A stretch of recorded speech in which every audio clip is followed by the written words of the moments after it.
Well, good evening, Brennan. Welcome to the Lodge Hope of Karachi number 337 and our lockdown lecture series, meeting number 48. Yes, we're getting very close to that half century of meetings, Brennan, which we're looking forward to, and our first anniversary, unfortunately, because I think we'd all prefer to be meeting face to face. As ever, can I remind you about the Grand Lodge of Scotland rules about Zoom meetings? Please, can you keep your video running unless you have bandwidth issues, and drop me a little message and a name that I can recognise in this screen. Please, as ever, sign the virtual tile on our Facebook pages, so we've got a record of the meeting for our history in the future. And as I normally say, just to give our brother secretary, acting secretary, something to do during his long lockdown days through the day when he doesn't have any other Zoom meetings to go to. Bren, this evening I'm delighted to have with us a volunteer speaker. Worshipful brother Dickon Sandbach has been attending these meetings for a few months now, and he kindly messaged me suggesting that he may have a presentation that he could share with us. And so, as ever, a volunteer rather than a press man is always very welcome. I said, yes, I'd love you to come and speak to us, Dickon. Can you give me some information about yourself and tell me what you want to speak about? So I got a lovely email back from Dickon with a little bit of his background. He was initiated in 1978 into the Vale of Welland Lodge, 8845. He's a past master of that lodge and also past master of Lodge Antiquity, now number 2 in the role of the United Grand Lodge of England. He's also, more interestingly for me, in the chair of the Richard Sandbach Lodge of Research, number 9600. And you may recognise the name. The lodge takes its name from Dickon's father, who was a past provincial Grand Master and a senior brother in the English craft. When he retired a couple of years ago, he moved north. He moved up to the Highlands and Islands, and he affiliated to Lodge St Columba, number 1295. So leading in where the other missionaries led, Dickon, up to Inverness. And he's in a variety of other orders, Brian. Maybe not the Royal Ark Mariners, as we've seen yet on the Facebook chat, but I'm sure that some of the RAM members will solve that for you, Dickon, after you this evening. He tells me he's been trying to gain more knowledge about Scottish Freemasonry, especially during the lockdown. And I know that you have been helping the younger members of the lodges in Inverness area with regular Zoom education sessions that I know have went down very well. So we congratulate you for that, Dickon. And at this period, I will be quiet and ask you to take control as we look forward to you taking us down the River Thames. Thank you for that introduction, Gordon. Now comes the big test, whether I can actually get the screen share to work. And hopefully that's now come up. That's fine, that's there. Great. Well, brethren, in this talk, I will examine some of the factors that have influenced the craft and created a system of morality which aims to help you improve your moral sense and ultimately to know yourself. Our Masonic system and its ritual have elements drawn from many traditions. Some of them have little to do with the craft of stonemasons. Now, this talk was originally written for an English audience, so if you feel I've underestimated the Scottish influence, then you have my apologies. I used to stay south of the border, so if I've got it wrong, I'm still learning. Freemasonry is good at using allegories and analogies, so I'm going to introduce one here. I invite you to join me in walking along the River Thames. The laws of nature ensure that the water flows according to the lie of the land, contours that were formed many millennia ago by the scarcely imaginable forces of the movements of tectonic plates and the flows of glaciers, followed by erosion as the waters found the best route to the sea. In its upper reaches, the river may be a babbling brook, forming pools and tumbling over rocks, but always the water flows forward. The course of the river may have been altered by man to improve navigation. It may have locks to interrupt the steady flow, or a mill stream diverted temporarily from it. but it is not prevented from carrying out its great purpose, growing all the while into one of the greatest of rivers. Before we go further, let me also point out the direction of travel. We go from west to east, which is where, as Freemasons, we go in search of knowledge.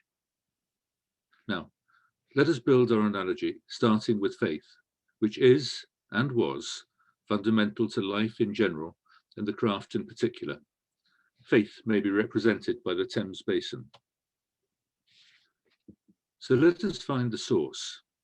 The Ordnance Survey identifies it as Shrewsbury Mead, but most people would direct us to the traditional source at Thames Head. Having said that, others say we should start at Seven Springs, which flow into the River Churn, which they claim to be the true start of the Thames. Now, all of this may sound a wee bit like trying to find the authentic beginning of speculative Freemasonry, something that cannot be agreed upon. However, as Freemasons, we tend to be traditional, so let's pitch up at Thames Head in Gloucestershire. After a night at the pub and a hearty breakfast, we are directed to the monument, which marks out the start of our odyssey. That monument is a landmark, and as Freemasons, we know that we must not change a landmark. Stepping off with the left foot, we're away. The Thames Head stream must surely represent operative stonemasons, whose customs can be traced back at least to the 14th century. The documents, collectively referred to as the Old or Ancient Charges, set out regulations and moral obligations to be observed by all masons. Many of the requirements are still recognizable in modern-day Freemasonry. The River Churn is, as previously mentioned, believed by some to be the true source of the Thames. I will use this river, which starts with the Seven Springs, to represent the many myths about the beginning of Masonry, such as the Templar legends. The River Wye is aptly named to represent the Holy Bible. This is considered the basis of moral and religious law. Certain stories were selected to make relevant points. For example, we use King Solomon's Temple as an allegory, through which we learn many lessons. But, as with many of the legends of Freemasonry, the stories have evolved over time to suit its purpose. Perhaps this is equivalent to creating a navigation to ease the passage of boats along the river. The Lidyard Brook, tributary of the Wye, is joined. The Lidyard Brook reminds us of all those works which amplify the history of the Israelites, such as that written by Josephus in the 1st century of the Christian era, entitled The Antiquities of the Jews. Masons' lodges might be the River Colne. The operative lodge system evolved early on as a simple way of managing a contract. The master, who had contracted to construct a building, would provide space for his workers to eat and sleep, and where they would receive their instructions. A warden would have charge of them. For a moment, let me transport you northwards to Fotheringhay on the River Nene, where we find an example of such a lodge underneath the porch of the Church of St Mary and All Saints in Fotheringhay. These lodges would form for the duration of a project, after which masons would move on to find work elsewhere. In some towns or cities, where there was a continuous flow of work, the lodges would have lasted longer, perhaps becoming permanent, and would have evolved their own traditions. It seems that a lodge would require a copy of the old charges if it were to be permitted to make apprentices. By the by, Fotheringhay Castle was where Mary Queen of Scots was imprisoned and then beheaded in 1587. She may well have worshipped at this church. She was buried initially in nearby Peterborough Cathedral. Now let me introduce the River Leach. Here we see the influence of charity. The masons of a lodge would contribute to a poor box to help those who are unable to work, to help pay for funerals, and to assist masons who had arrived in the area seeking work. The next major tributary is the River Windrush, which I shall consider to represent the guilds or incorporations. They would have been set up by town councils, perhaps based on a lodge, with a view to regulating the various trades. Each would have a say on the council. Typically, its members would be those master masons who owned the building businesses. This is well documented in London, where the London Masons Company, or Guild, was formed in the 14th century, and in other large provincial centres such as York and Chester. Masonry was necessarily allied to the Wrights, specifically woodworkers and tilers, and many guilds covering the building trade in the wider sense, so links between them would have been established. The guilds would participate in the religious festivals, and it became the norm for each of them to present one of the mystery plays. Typically, these were based on biblical stories, but distorted over time, the better to tell a moral tale. That has a ring of familiarity for us. The story of the third degree, for example, might well have evolved in this way. The River Evenlode, once known as the Blade, will represent the law of the land. This was used to constrain the wages of operative masons, as well as to provide the lodges and guilds with powers to maintain discipline within the trade. On our journey, we have now arrived at Oxford. It is interesting to note that the Thames is alternatively known as the Isis from its source to Oxford. This might suggest to us a change in the nature of masonry. In Oxford, we meet the River Cherwell, which is a significant tributary, as its flow is nearly half that of the Thames. This represents non-operatives. But why would a lodge accept someone who was not an operative mason? The evidence suggests that part of the reason was patronage. If a gentleman became a member, he would pay his dues, probably at a premium, which helped defray the costs of the lodge, of occasional celebratory feasts, and so on. In becoming a member, he would be accepted into the lodge. Conversely, we must ask why a gentleman would wish to become accepted as a mason. After all, English society was very class conscious. In my view, there are three main reasons, namely limited social mixing, patronage, and safe conducts. Fortunately, these three fit our river model, as the Cherwell consists of itself, a tributary called the River Wye, and the Oxford Canal. First, social mixing is represented by the Upper River Cherwell. Under the feudal system, the gentry were responsible for providing and often commanding a contingent of men prepared for war, who would be drawn from their servants, workers, and tenants. In war, camaraderie often develops even between the officer class and the men. Religion also contributes to the breaking down of social barriers, as many second or third sons of the gentry would seek their careers in the church. Most of these would have had parochial duties, some of which they might even have performed in person. They were prepared to administer to and discuss a mix of matters with the common people. Secondly, another River Wye. In setting out and agreeing the designs of a country house or church, it would be natural for a nobleman to want to be involved, effectively to become a patron. For some, this would be limited to dealing with the master builder to discuss the architecture. However, I think it is quite possible that some would have wanted to take a greater part. Thirdly, with the Oxford Canal, which flows alongside the Cherwell, we have the argument concerning safe conduct. To understand this, we have to think ourselves into the time. Consider the changes in the official religion during the Tudor years. English history, I'm afraid. Henry VIII abandoned the Catholic Church when it refused to allow him a divorce. Bloody Mary, the nickname says it all, returned us to the old faith. Her sister reversed that. Presbyterianism also became a factor, especially during the Civil War. At this time, there may have been a need for a safe conduct, which is one of the explanations offered for the initiation of Elias Ashmole in Warrington on the 16th of October 1646. The argument is that having been given the methods of recognition, Ashmole, who may have been acting as a mediator, would have been able to find safety in any town that he travelled through. After all, the country was very divided, and strangers might have been viewed with grave suspicion. By coincidence, or is it design, we were only a few minutes' walk from the world-famous Ashmolean Museum.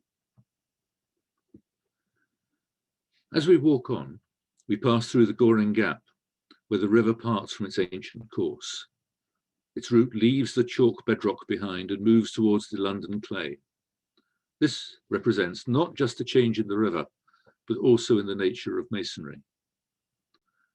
So far, our analogy of the River Thames has shown how faith, our competing origins, our landmarks, the old charges with their creation myth, the operative lodge structure, charity, operative guilds or incorporations, the law of the land, social mixing, receipt of patronage, and the need for safe conduct are all combined to flow into the next part of our journey. Let us continue walking east. I shall now turn to political uncertainty and associate this with the River Ock. In 1603, Scotland effected a reverse takeover of England when King James VI acquired the English crown. Religious tensions continued, and in 1605, a band of Catholics, mainly recruited in the Midlands of England, failed in their attempts to blow up the king and houses of parliament with gunpowder. James was succeeded by his son, Charles. Both believed in the divine right of kings, which led to a power struggle with parliament. This turned into civil war, during which families were divided in their loyalties. The conflict lasted for 9 long years. It culminated with the hitherto unimaginable crime of regicide in 1649. Cromwell became the Lord Protector. His regime became more and more unpopular and responded with repression. It was not until 1660 that the monarchy was restored. Next on our journey, we meet the River Thames. King Charles II, not unsurprisingly, expected another uprising. In 1662, he introduced a law that required all printed matter to be approved, and newsprint was taxed. People would gather together in coffee houses to share the newspaper and discuss matters of interest. The censorship of the press continued until 1695. Only 9 or 10 towns hosted the provincial newspapers, which then began to be published. One, the Stamford Mercury, had a circulation extending 100 miles into Yorkshire. There was clearly a need for a safe place to discuss certain matters. Political turmoil continued. I will use the River Pang to represent support for the Crown. When the last Protestant Stuart child of James VII and II died, the Crown was offered to a cousin, George, the Elector of Hanover, even though he could not speak a word of English. The Catholic son of James claimed the throne as James VIII and III. The peoples of Great Britain, including Freemasons, were divided in their loyalties. The stage was set for further turbulence and several Jacobite rebellions over the ensuing 30 years. As we work further downstream, we come to the largest single tributary, the River Kennet. This we will use to represent the ideas of the Enlightenment, which was a general hunger for knowledge. The biblical history of the world was being challenged, and some saw these new ideas as dangerous. For example, Galileo had been excommunicated in 1633 for upholding the heliocentric model of the universe. There was a growing enthusiasm for natural philosophy, what we would now call science. The River Dun, which flows into the Kennet, can illustrate this, particularly as it was used by the Kennet and Avon Canal to connect the west to the east. Let's especially use this to refer to the Royal Society. Isaac Newton was one of the many famous names associated with it, and his ideas were introduced into Freemasonry by John de Segulier in particular. Newton's studies included subjects such as astrology, King Solomon's Temple, Rosicrucian concept, as well as gravity. The idea was that the study of nature would lead to a better understanding of God, who created it. A significant tributary of the Kennet is the Lambourn. As this begins with a number of springs, it might fairly represent the many learned societies that sprang up at the time, many of them meeting in the coffee houses. These were associated with the discussion of subjects such as philosophy, scientific advances, and even social and political gossip. At a more local level, the Spalding Gentlemen's Society started about then being put on a firm basis in 1712. Spalding is in Lincolnshire, over 100 miles from London. Its membership included famous names such as Isaac Newton, again, antiquaries such as the Reverend William Stukely, and, of course, Desaguliers. The society has survived into the present day. I assigned such societies to the River Ock, which flows into the Kennet. Now we have reached Walgrave, where the River Loddon joins the Thames. The Loddon is going to represent the mysteries of ancient cultures, which became objects of fascination in the Age of Enlightenment. Appropriately, the river has many tributaries. From the earliest of days, the sages of each era have wrestled with the questions of how we came to exist, what our purpose is, and what happens to us after death. From this, there has come a hope that there is an external force which explains all. This hope has manifested itself in a variety of ways, through the worship of the earth, the sun, through a panoply of gods, or a monotheistic design. And one outcome of this quest has been to find ways that bring mankind closer to his god or gods. A number of systems of philosophy have been devised over the years to assist an individual on this journey, such as the Greek system of Pythagoras and the Roman cult of Mithras. Curiously, initiates of Mithraism called themselves syndexioi, meaning those united by the handshake. Now, before anyone asks, I should emphasize that I am not complaining that the craft is descended from these rites, rather that there were a number of intellectuals who had learned about them and who would incorporate elements into the Masonic makes. A number of the early natural philosophers, such as Robert Flood, were also interested in the concepts of Rosicrucianism and astrology through institutions such as the Invisible College, which met at Gresham College. This influence spread among many of the leading intellectuals of the era. For our purpose, it is represented by the River Wye, which appropriately for an esoteric influence runs underground through High Wycombe before discharging into the Thames. We now reach the River Colne. You may recall there has already been a River Colne, but without a silent E on the end, which represented lodges. The similarity may be a happy coincidence. We will use the Colne with an E to represent a mysterious inner element of the London Masons' Company. The guild had been formally constituted in 1356. It was simply a trade.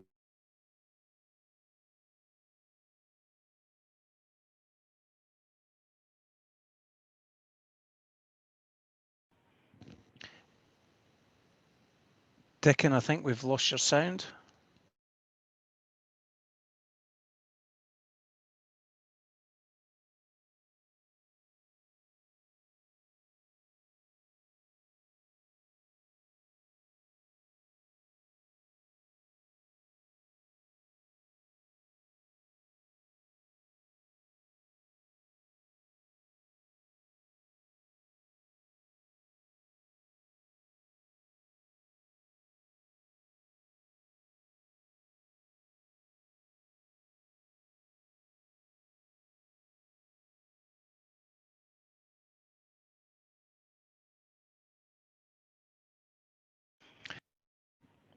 Hello, Brennan. We're just having a slight technical issue with Dickon's sound. Okay, is that any better? He's back. Okay. Yeah, you're back now, Dickon. If you can reshare your screen, thank you. Sorry about that, brethren.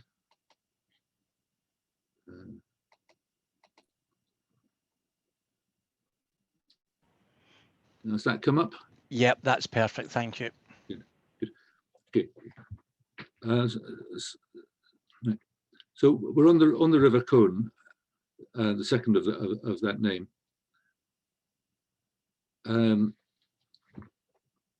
So the exception was within the London Company, and from its name there's an assumption that it must relate to non-operatives.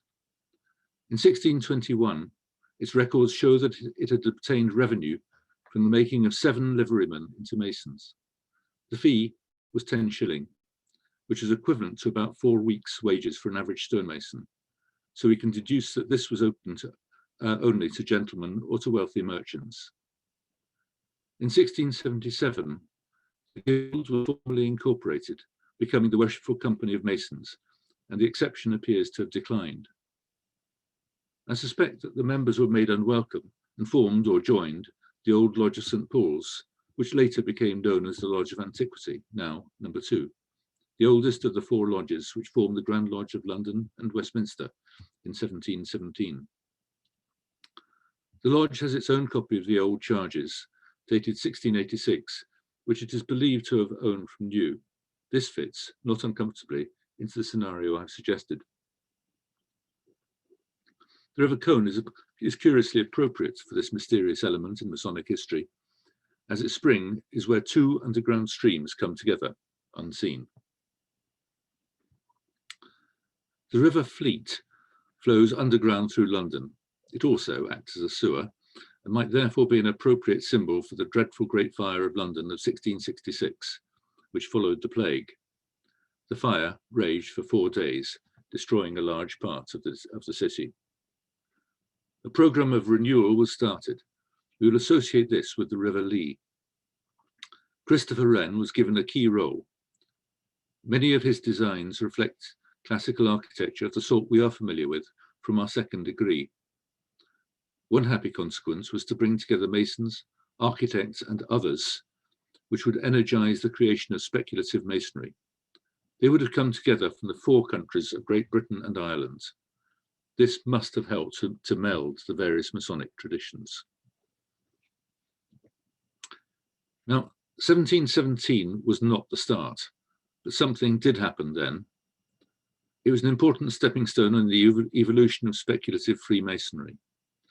In a sense, we can categorize this as the Port of London, where further new ideas arrived at the port from far and wide, and the character of Freemasonry altered again. After 1717, a small group of men decided to take Freemasonry and to develop from it something altogether grander. These were learned men and were probably led by the Anglican priest and one-time Huguenot refugee, John Theophilus de Zugulier. One of his main supporters was the Reverend James Anderson, whose father had been a mason in the Lodge of Aberdeen, number 1 Ter. I believe that they were probably responsible for bringing together many of the strands we have thus far observed on our walk. We can see the elements of the moral code which have been our constant companion all the way from Thames Head. We also see the formalizing of the structure of our rites in conformity with the ancient mysteries with which they were familiar. All this, of course, within a Christian framework. It is quite possible, for example, that they developed the 3rd degree, almost certainly using elements that were already in place, for example, in Ireland, or by adapting the Noahite legends. Back to history. Following the death of Queen Anne, the active supporters of the House of Stuart were split between those living in exile and those still living in Britain. In continental Europe, the Jacobites made use of Freemasonry to develop their cause, and a complex situation was created. However, the various Scottish rites bear witness to their involvement, and I suspect to the use and abuse of Freemasonry to provide cover for the agents of Jacobitism. We'll dedicate the River Rom, which flows part of its way underground, to Jacobitism. Brethren, the river is opening out into the estuary. As we see the tide ebbing and flowing, we might consider that the elements of modern Freemasonry were in existence by the 1730s. However, there were problems as far as the Premier Grand Lodge appears to have suffered the pollution of snobbishness. There was an influx of Irish Freemasons, which was not made welcome. This resulted in a rift, with the formation ultimately of a new Grand Lodge, the Ancients, who professed to work in the traditional ways. This rift was not healed until 1813. Despite that, the 18th century did see a collation of the learning of Freemasonry through fervent Masons, especially that excellent, awkward, and disputatious Scottish printer, William Preston, to whom the English ritual owes so much. When the rituals were rewritten in 1814 to 16, there were Scottish and Irish observers to ensure there was conformity with tradition. We've reached our journey's end and the North Sea lies before us. We've taken a long walk together. It is time to rest our weary feet and reflect on our journey. In this talk, I hope I have shown how the original influence of the lodges and guilds of operative masonry in the setting of faith has evolved, adapted and changed into our modern Freemasonry. The practical elements of guild regulations to govern the trade have been supplemented by the requirements of religion and statute. They've been diluted by the influx of non-operatives who brought with them the influences of the Age of Enlightenment. They help shape our rituals by introducing new ideas from the study of natural philosophy coupled with the wisdom of the ancients. These elements changed the character of the craft and transformed it. This was accelerated by the political and religious uncertainties of the age. Further, the craft was energized as a result of the reconstruction of London following the Great Fire. This culminated, if I'm correct, with the expulsion of speculative masons from the newly incorporated Worshipful Company of Masons and their creation of purely speculative lodges. Over the following century, different influences ultimately came together, but with one significant change: the de-Christianization of the craft. The cleverly crafted English ritual has remained largely unchanged in 200 years. Indeed, it has been exported to many other parts of the world.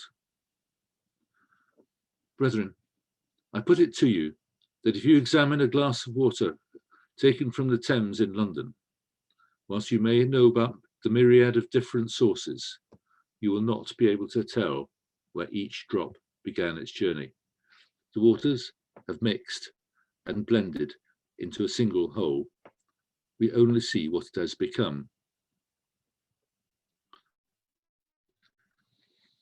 Brethren, I thank you for your company.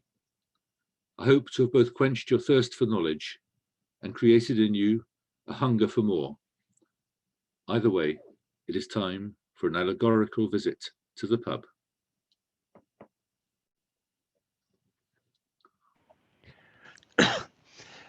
Worshipful Brother Dickon Sandbach, thank you so much for a wonderful little meander down the second river of the nation.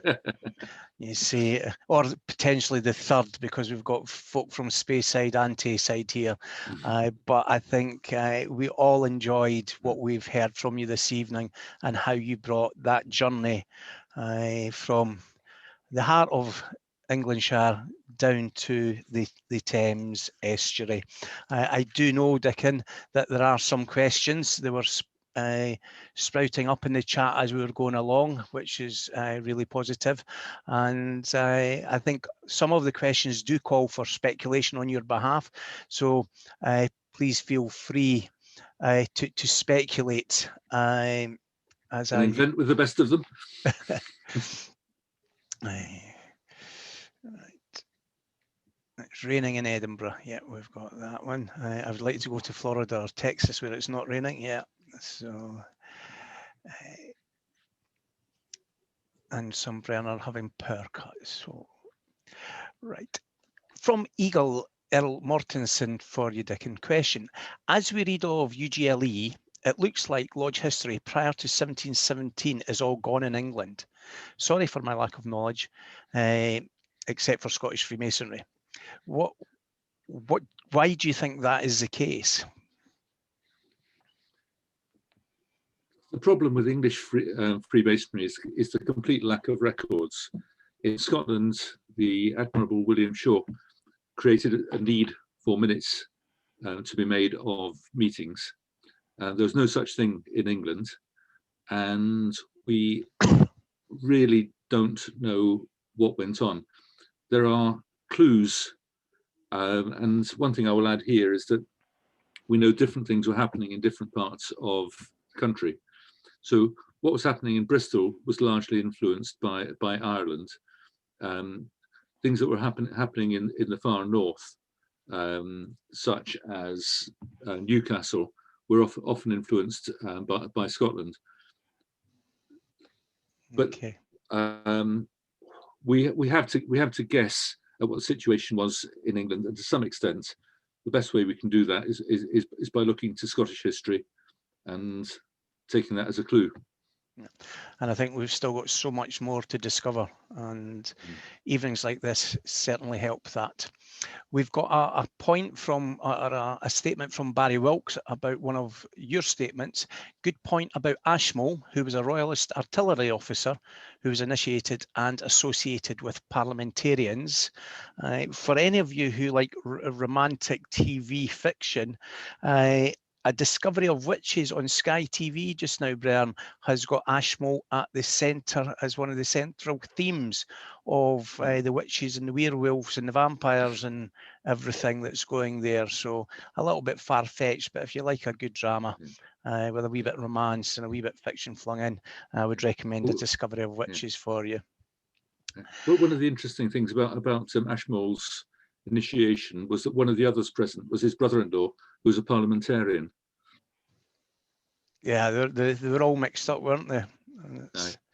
And I think this is another question to one of the points you made from Paul Love. What makes you think there was a lack of social mixing? History would suggest otherwise. It was very, bear in mind we're talking here about England, it was very stratified, and the old families generally held on to power, and unless they fell out with the monarch. But that it did change a bit. You had the Cecils, the Burley family, who managed to make their way in, but it was comparatively rare. That changed a lot in the 18th century, when money started talking as loudly as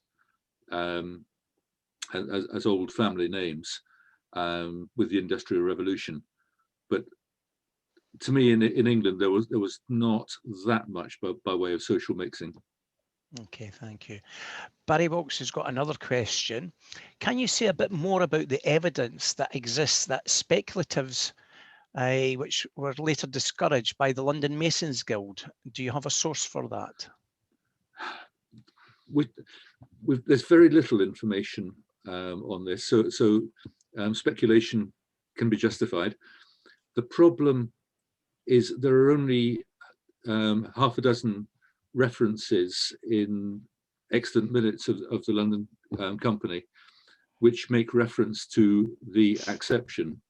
There's just enough to know that it existed and that it existed over time, and then it stopped existing. So there's not much by way of material I can throw you back to. Essentially, the minutes have been gone over with a tooth comb by many people. So I'm just drawing my conclusions from that. Yeah, okay, thank you. A lovely comment from Alan Tibbetts. One of my favourite lectures. Bravo, Brother Sandbach. It's kind. And there's lots of others like that. Excellent, bravo, well done, Dickon. Certainly improved my geography. That's from Danny Morrison, who lives in Thurso. So anything south of Inverness, I think, helps Danny. And very imaginative, very creative.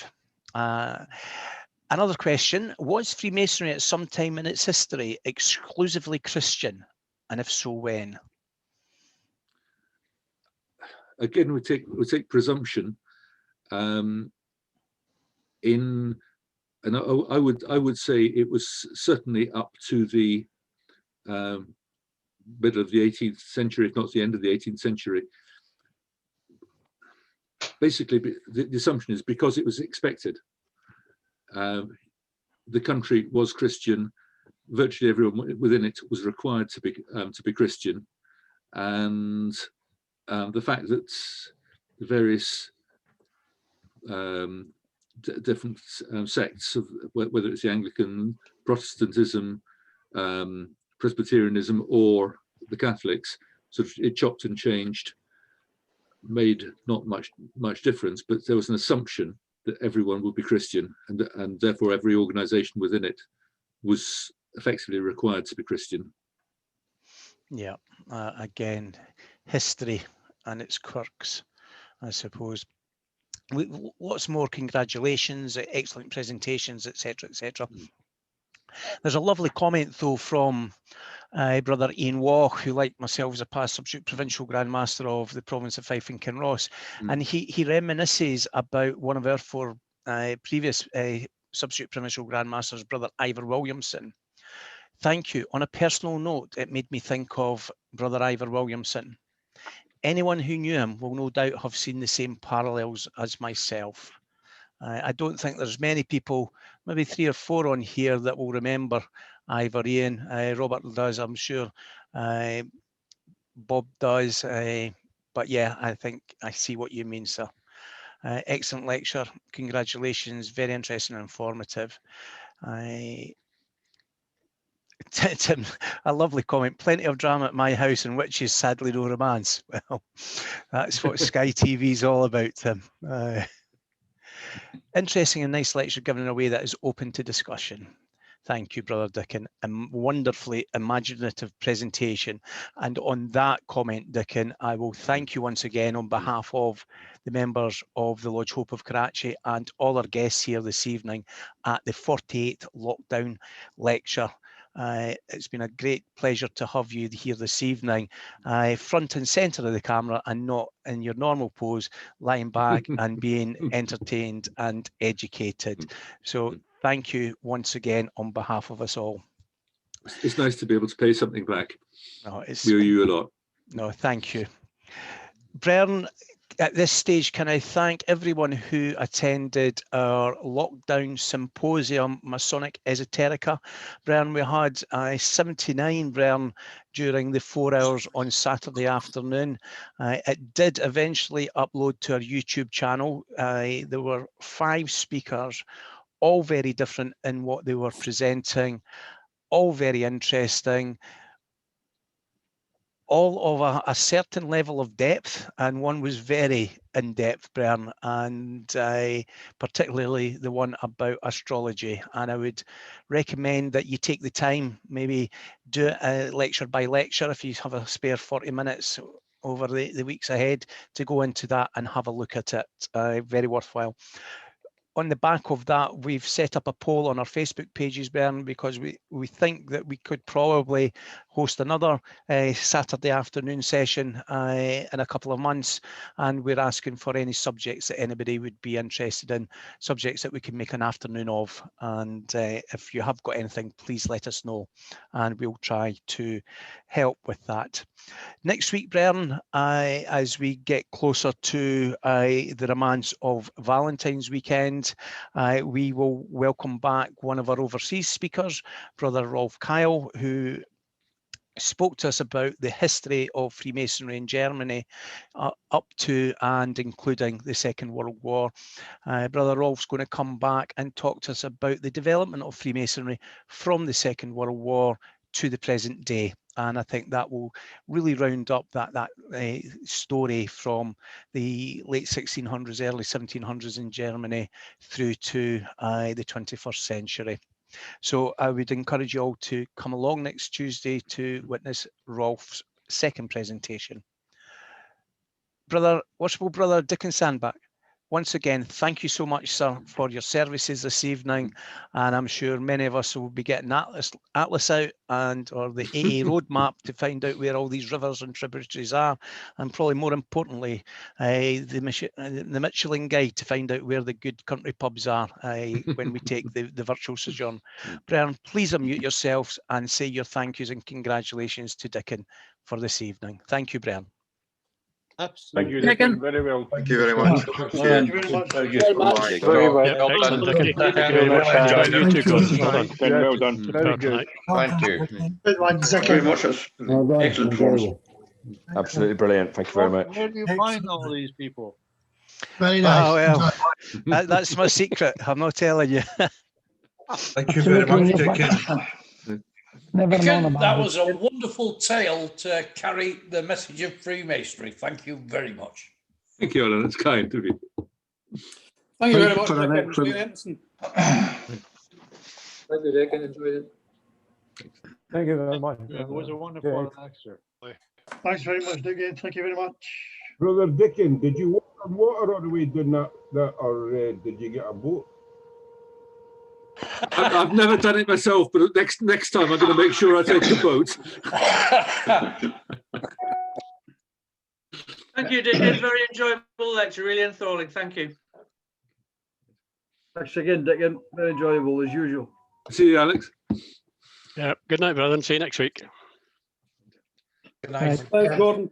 Take care, Good night, brother. brethren. Thank you very much. Good night. Thank you, Gordon. Thank you. Thank you, Dickon. Thank you, Gordon. And Cheers, Gordon. See you next week. Yep. Thank you, Dickon. Thank you, Gordon. God bless. thank you, Dickon from Manchester. Thank you, Dickon. Very, very well presented. See you all next week, guys. See you all next week. You can only go from Lechlade down to the mouth of the Thames by boat. Thank you very much for that, Dickon, and I thoroughly enjoyed it. And good night, everybody. See you next week. Thanks, Robert. Next week. It was very enjoyable. Thanks. Thank Robert. you, Dickon. Thank you, Gordon. It's been a great night once again, and I'm sure you'll join me in offering the condolences of Sir Tom and his family. He's a great loss to this world indeed. He certainly is an inspiration to so many. Okay, Bren, on that very poignant note, I will give you 5. Thank you, Dickon.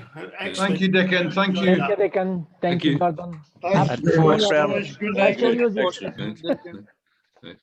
And 3. Michelle. Good night, brethren. Night. Good night, everybody. Goodbye. Stay safe. And 2. Anyone wants to come to Newfoundland? Fine. And 1. Good evening and thank you, Bren.